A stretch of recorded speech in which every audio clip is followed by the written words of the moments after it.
Okay, so we're trying to wrap up by 5:30. So basically, this session now is to kind of go through the panel chairs are going to be discussing quickly what are the key recommendations from their panels for the G7 Secretariat. The Ministry of Foreign Affairs have kindly agreed that our recommendations can be shared with Foreign Minister Hayashi. So we're really hoping that this session has been both an interesting conference, but also that we will actually try to have some real influence on the G7 summit in Hiroshima, and thereby some kind of influence on the world, which I guess is what this kind of thing is all about. So I will now ask in order the chairs from the sessions to please present your summaries and keeping them relatively brief on the outcomes from their panel discussion. Thank you very much. So first of all, that would be Professor Koide. Yeah.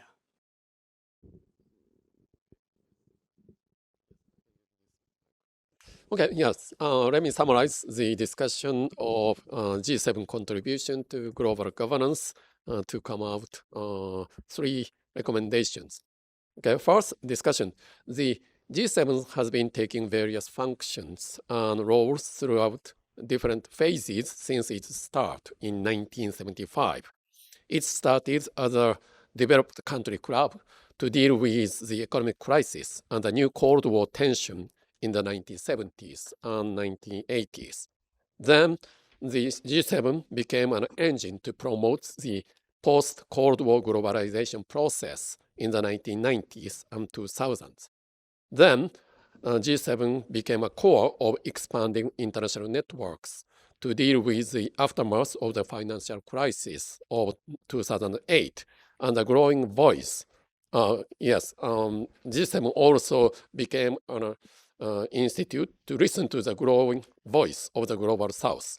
And finally, today, G7 is increasingly taking a role of promoting liberal democratic values in the management of various global issues such as non-proliferation, climate change, and human rights and human security issues. Okay, having been issuing several hundred promises on various international agenda, G7 countries have overall showed a high degree of compliance with their own policy goals. According to Professor Kopp, analytic team's account, almost 70% commitments are made at the past G7 meetings. Okay? Yes, almost 70% commitment were followed by their concrete policies or initiatives by the member states. And although the authority and function of G7 was overshadowed by the expanded group of G20 recently, particularly after the global financial crisis of 2008, as increasing number of global agenda such as climate change requires the cooperation and commitment of the Global South. But G7 still plays a core role of agenda setting for global governance, particularly through its synergy cooperation with G20 UN agencies. Okay, based on these observations, the first panel on G7 contribution to global governance came out with the following 3 policy recommendations toward the Hiroshima summit in May. First, in order to improve this performance and to meet today's unprecedented needs, G7 leaders at Hiroshima should commit to meet more often and mount more ministerial meetings. So meeting more is the important policy recommendation for G7. And second, G7 should improve its compliance by emphasizing the value of democracy and human rights in the management of global issues by holding ministerial level meetings on a particular subject and by establishing special working groups or task forces for that subject. And finally, Although the challenges are mounting, Japan G7 presidency and Hiroshima summit in May 2023 should be made an important opportunity to consolidate G7 synergies between its members' priorities and key aspects of the G20 UN agenda. Thank you very much. Thank you very much, Professor Koide. Next, I would like to ask Dr. Utsumi. Please give your panel recommendations. Okay, first of all, I'd like to thank Professor Dobson and Professor Nagi again for their insightful presentations. So our session was titled Japan's Contribution to G7 Governance, and we've learned a historical perspective on Japan's contributions to the G7 in diverse areas, as well as the leadership Japan is expected to take at the summit this year and beyond. There were lots of important points addressed, but I'd like to cover 3 key points from our session. The first point is that as the only Asian country to be represented within the G7, Japan has been playing an important role in ensuring that the Asian region's voices are heard and included on the G7 agenda, which might be otherwise overlooked. So Japan is expected to continue to be instrumental in this role and including other stakeholders in the region in the process and on the G7 agenda. The second point is that Japan has been also playing an important role as a bridge between the US and other G7 members. Japan is so expected to cooperate with other G7 members in addressing broader issues that benefit not only a particular country, but also the global community. The last point is that among many global challenges that we are facing, in particular, Japan has been consistent in their efforts for denuclearization and disarmament. So the fact that the summit itself is being hosted in Hiroshima, which suffered from the atomic bombings in the past, has a significant meaning. And the issue on nuclear disarmament and non-proliferation will be one of the priority issues that would be highlighted at the summit.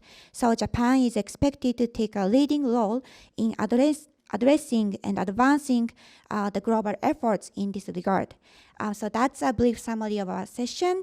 And as a host of G7 this year, I believe that Japan will make valuable contributions in advancing security and sustainability at this significant time for the global community. So that concludes my part. Thank you. Thank you very much. Thank you very much, Dr. Utsumi. Next is Professor Kirton talking about the keynote address. As chair of Mr. Ariyoshi's session, I, of course, had a distinctive responsibility because he was not asked to provide recommendations to the G7 leaders. He's the one who's doing that privately and then must deliver them on our behalf at Hiroshima.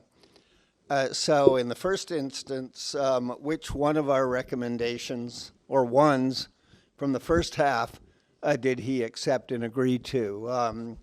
Number one, he agreed that G7 leaders should meet more often. Indeed, he said he could pull together a G7 summit within 5 days, which means they could be meeting once a week, just like the European Union summits sometimes do. It does raise the possibility that they could have more meetings this year than just the one they've had, which was basically dominated by Ukraine, to do all the other subjects we've spoken about, and to be a genuine crisis response club. Secondly, he agreed more ministerials was a good idea. In fact, he said Japan had already upped it from the 14 they started with to 15, adding one for urban affairs. The question arising from that one is, why not one for our ministers of what we Canadians call national defense, right? We know Hiroshima is going to be dominated by the war in Ukraine. Nuclear weapons is going to be big. I think ministers of defense have something to say. about that. But if that's too rich to the blood, you could always start with aid to the civilian power, disaster relief, because our military is first responders there. But let's get them into the game. Thirdly, he said it was a 3-day summit, up from the last one Japan hosted. This would actually provide the time for all G7 leaders on the margins of the Hiroshima summit to take a trip together to Nagasaki, right? Fulfilling one of the recommendations I think Mitsuru Kurosawa suggested. No, by the way, why not take along at least one of the guests? I think it would be good for the Indian Prime Minister, who bears the legacy of May 1974 in India, to go along and see firsthand a second time the disasters that nuclear war brings. Fourthly, very quickly, Mr. Ariyoshi didn't mention it, it was in a slide. He did speak about who was invited as country leaders and why, but what about the multilateral organizations that were invited? Anyone notice that? The glaring absent, yet again, after 48, 49 years, the G7 is not inviting the head of even one of the world's multilateral environmental organizations, even though climate change is a big deal. And it's not as if they don't have many candidates to pick. UN Climate, UN Biodiversity, Nature-Based Solutions, IRENA, Renewable Energies, that's one that's popped up. United Nations Environmental Program, or if you want to go back to the beginning, even the WMO, meteorological, but why this great gap? Finally, the nuclear health link, which we were just discussing. Some of us are old enough to remember ban the bomb movement. Strontium 90 is bad for women who are breastfeeding and having kids. That, I think, was the beginning of civil society activism to get us to, the test ban treaty and more. And much more could be said. Is there a 311 Fukushima agenda about how things nuclear, can harm your health? And for those who called for more nuclear education, if we could reframe nuclear weapons and those associated with them as a health issue, would that help? That's an open question. Thank you. Thank you very much, Professor Kirton. And next, Professor Emmanuel. Okay, so I had a 6-member panel, as you know, talking about controlling nuclear weapons. And I saw at least 9 interrelated key points that you can probably group together in 3 different groups that can be seen as proposals for the G7 participants. To begin with, there's these overall points. And first thing is that Japan has a unique moral authority when talking about the use of nuclear weapons. And I mean, they're in Hiroshima. It's just, they have this authority that no one else has. And this agenda can be pushed because of where they are. In addition to this, one of the members of the panel said that Japan also has expertise in helping countries and territories across the planet that had nuclear tests carried out on their territories. Algeria, Kazakhstan, Marshall Islands, Tahiti, etc. So Japan also is critical there as well.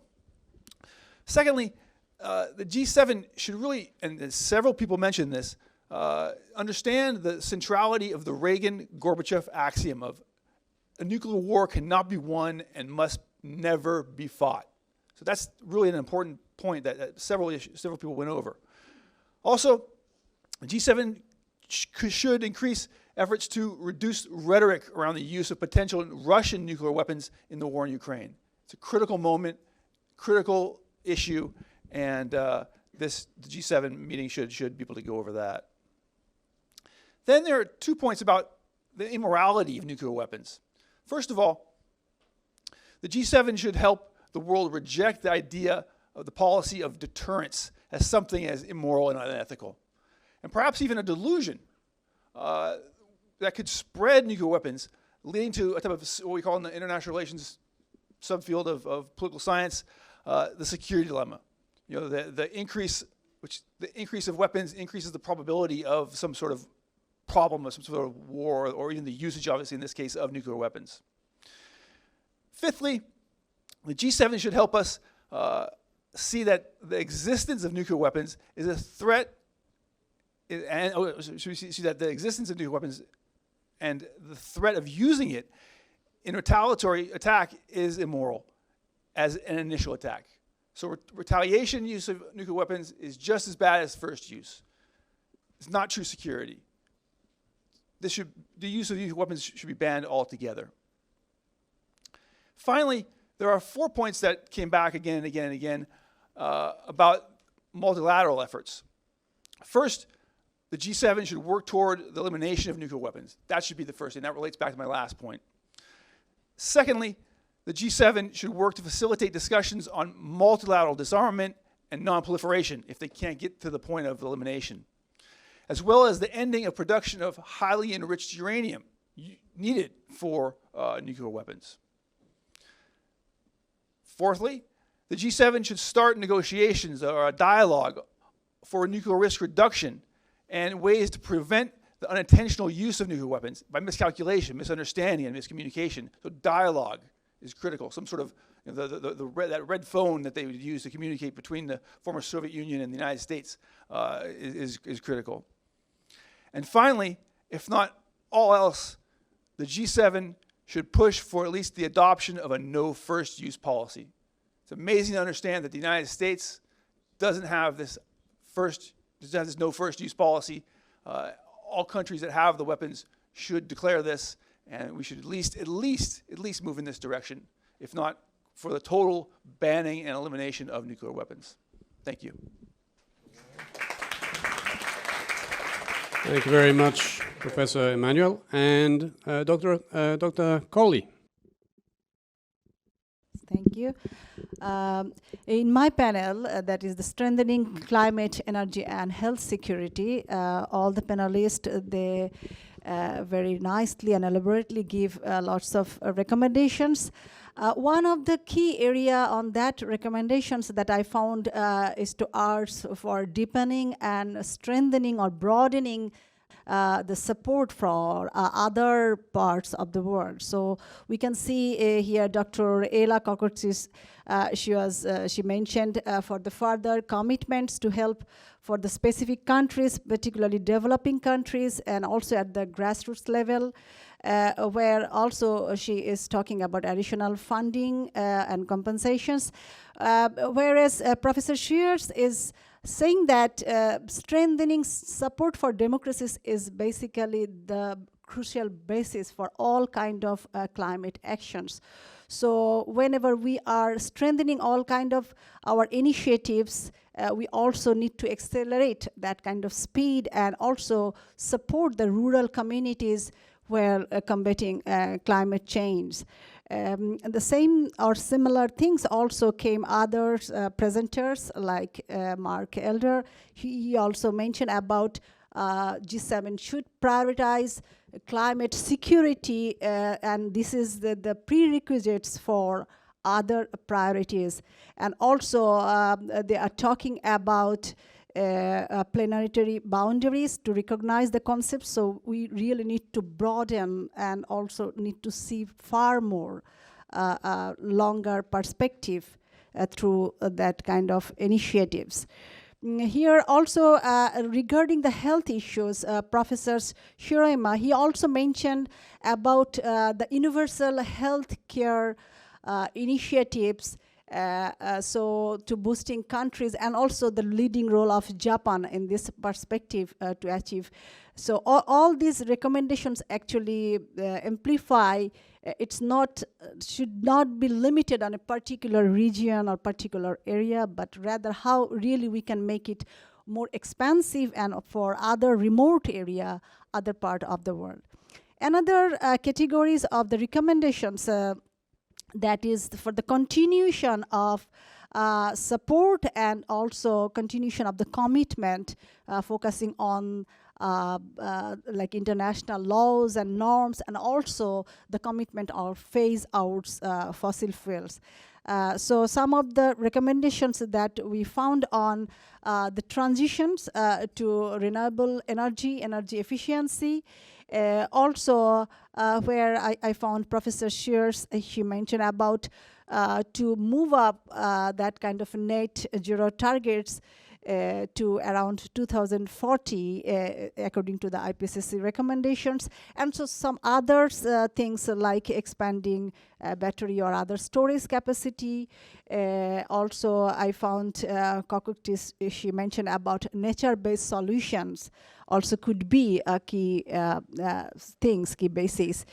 We also found from Elder that there is should be a strong commitment to phase out fossil fuels, and also starting with that kind of new investments, to stopping that kind of new investments in coal industry. And all of these presenters, they also emphasize and prioritize the commitments for energy conservation efforts and efficiency, strengthening efficiency standard, also sustainable building standards in a number of ways. We also can found there is the different way of including the health issues in other areas like climate change crisis, and also like the global medical countermeasures. So we can see that to promoting a multi-layered global health governance also can contribute to the future climate crisis, and also the security issues. Here also some specific recommendations like developing circular economy for critical minerals, or international cooperation, harmonizations of related standards. We also can see that specific issues like packaging waste or eliminate one-way plastic use, that kind of initiatives. And overall, the other ongoing process like biodiversity protections to climate change, reforestation, afforestation, greening of cities, sustainable forest management, all this should be prioritized so that the G7 meeting in Hiroshima could be really bring specific success. And obviously Japan as a leading positions, and also their experience of that kind of environmentally vulnerable situations, we hope that that can help to achieve a very successful summit in a couple of months. Thank you. Thank you very much, Dr. Koli. So many thanks to all the panel chairs. I think all the panels went pretty smoothly, keeping to time pretty well, and I think the chairs did an excellent job. Also an excellent job in summarizing the recommendations and the discussions from their panels. So thank you very much.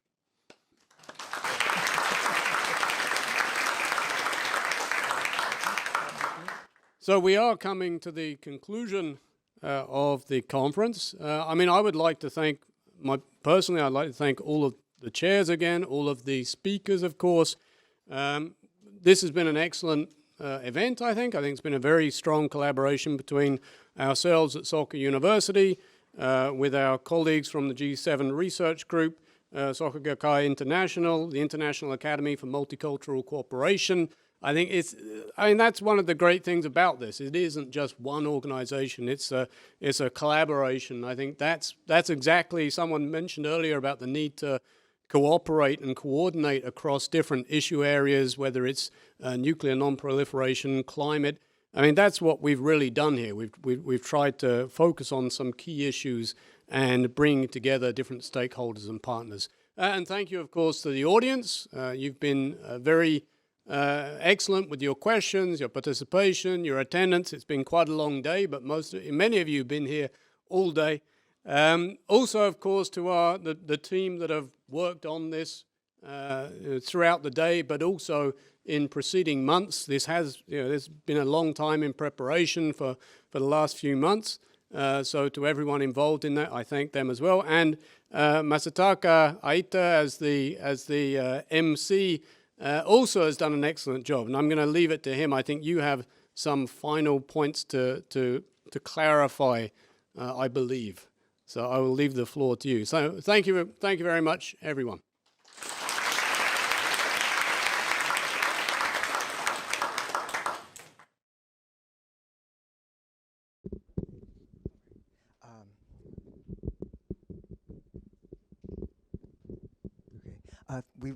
Hello? Oh, sorry. I'll just try to speak louder.